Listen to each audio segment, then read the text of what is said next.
میری لاش خماری جائے خود کی گلیوں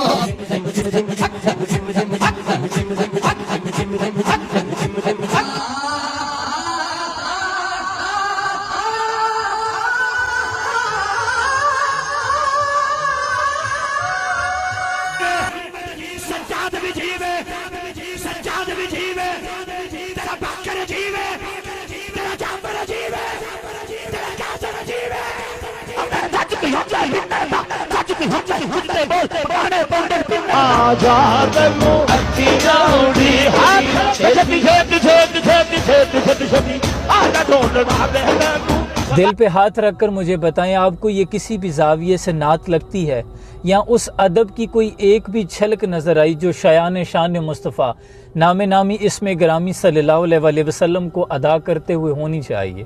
وہ جن کا مقام یہ ہے کہ اتنے بڑے جلیل القدر صحابی ہیں جنہوں نے زندگیاں حضور کے نام وقف کر دی، گھر بار لٹا دیے، لیکن اللہ ان کو بھی حکم دے رہا ہے، قرآن بنا دیا جن کا ادب کہ خبردار میرے محبوب کی آواز سے اونچی آوازیں آپ کی نہ ہو، ورنہ ایمان ضائع ہو جائے گا اور آپ کو خبر بھی نہ ہو۔ یاد رکھیں نعت لکھنا تلوار پہ چلنے کے مترادف ہے۔ ہمارے صوفیاء بزرگ نے ہمیشہ یہی کہا کہ نعت کے معاملے میں ذرا سی کوتاہی آپ کو ایمان سے خارج کر سکتی ہے۔ جب اتنے بڑے صحابیوں کو اللہ حکم دے رہا ہے کہ ادب کو ملحوظ خاطر رکھا جائے، تو کیا ہم نعت لکھتے ہوئے یا اتنی بے باکی سے بھری بزم میں یوں ایسے پکار سکتے ہیں، کیسے انداز اپنا سکتے ہیں؟ کسی علاقے کے چودھری ایس ایچ او یا ڈی پی او کے آپ آفس میں پیش ہو جائیں نا، تو آپ یوں ہاتھ باندھ کے اپنے بٹن بند کر کے کھڑے ہوتے ہیں اور پورا سر سے لے کے پاؤں تک ادب کے زاویے میں ہوتے ہیں، اور یہاں تو ذکر تاجدار انبیاء کا ہے۔ آپ کو نہیں لگتا کہ یہاں زبان کیا، میں سمجھتا ہوں کہ لفظ لفظ کا وضو ہونا چاہیے۔ وہ جیسے شعر ہے نا کہ جب تک الفاظ وضو نہیں کرتے حضور ہم آپ کی گفتگو نہیں کرتے، میں سمجھتا ہوں یہ معیار ہونا چاہیے۔ لیکن یہ انداز، یہ تو صرف پیشہ ورانہ ہے، یہ صرف لوگوں سے واہ واہ اور پیسے اکٹھے کرنے کا طریقہ ہے، محض اس کے سوا کچھ نہیں۔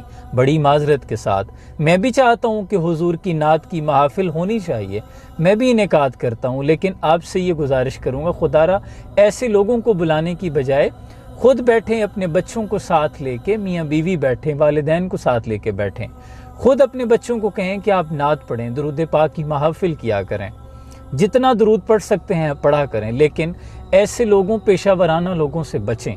میری ان سے کوئی ذاتی رنجش نہیں، لیکن یہاں بات حضور کی عزت اور ناموس کی ہے۔ ادب پہلا کرینہ ہے محبت کے کرینوں میں۔ آپ ذرا ایک لمحے کے لیے یہ نعت مقبول سنیں اور اس کے بعد آپ خود انالیسس کر لیں گے کہ کون سی آپ کو نعت لگی اور کس کو سننے کے بعد دل میں آپ کی کیفیت اتری۔ ہمارے شوق و محبت کی انتہا وہ ذات، ہمارے شوق و محبت کی انتہا وہ ذات، ہمارے ذوق و تمنا کی محتاج وہ ذات۔ اس بھائی نے نعت کا حق ادا کر دیا۔ میں سمجھتا ہوں کہ نعت کی آپ جب نعت پڑھ رہے ہوں، نعت کی الفاظ کی ادائیگی ہو رہی ہو، تو نہ دامن ادب ہاتھ سے چھوٹے اور نہ ہی سنجیدگی جانی چاہیے۔ اس بھائی نے ادب کا دامن بھی نہیں چھوڑا، سنجیدہ بھی رہے اور آنکھیں پلکیں نیچے جھکا کے مؤدبانہ انداز میں نعت پیش کی کہ دل پہ جا لگی۔ یہ ہوتا ہے انداز، اور ایسی ہوتی ہے نعت رسول مقبول صلی اللہ علیہ وآلہ وسلم، جس کو سننے کے بعد دل میں تازگی اتر آئے، حضور کی یاد آنے لگے، آپ سے والہانہ محبت ہونے لگے، عبادات سے پیار ہونے لگے، اور دل کرے کہ میں بھی اسی سانچے میں ڈھال جاؤں جو حضور چاہتے ہیں۔ یاد رکھیں حضور سے محض زبانی عشق کا دعویٰ نہیں ہے، جیسے بزرگ کہتے ہیں نا کہ پتر عشق کا دعویٰ تب تک سچا نہیں ہوتا جب تک پتھر مارنے والوں کو دعائیں نہ دی جائیں۔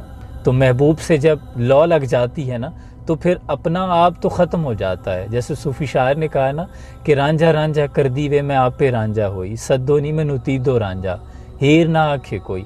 پھر انسان اس زاویے میں ڈھل بھی جاتا ہے. یہ تو نہیں ہے حضور کا عشق اتنا سادہ ہے کہ محفل میں بیٹھ کے پورا ہو جائے. دنیاوی عشق میں مبتلا ہو جاؤ تو رات دن کا کھانا بھول جاتے ہو, ماں باپ سے لڑتے ہو رشتے کروانے کے لیے. یہ دنیا کا عشق ہے, عشق مجازی ہے. اور یہاں حضور کا عشق اتنا سادہ ہے کہ محض دعوے کیے اور ختم, محض نعرے لگائے اور ختم. نہیں, عشق میں پھر مصیبتیں آلام آتی ہیں, زمانے کے تانے بھی سہنے پڑتے ہیں. پھر اسی سانچے میں ڈھلنا پڑتا ہے جو حضور چاہتے ہیں. سر سے لے کے پاؤں تک عاشق رسول نظر آئے, اس کے عمل میں بھی, زبان میں بھی, اخلاق میں بھی اور کردار میں بھی. اللہ کریم ہمیں صحیح معنوں میں حضور سے سچی سچی محبت کرنے کی توفیق عطا فرمائے. اپنا بہت سا خیال رکھیے. سلام پہنچے. فدا کا امی و ابی یا رسول اللہ صلی اللہ علیہ وسلم.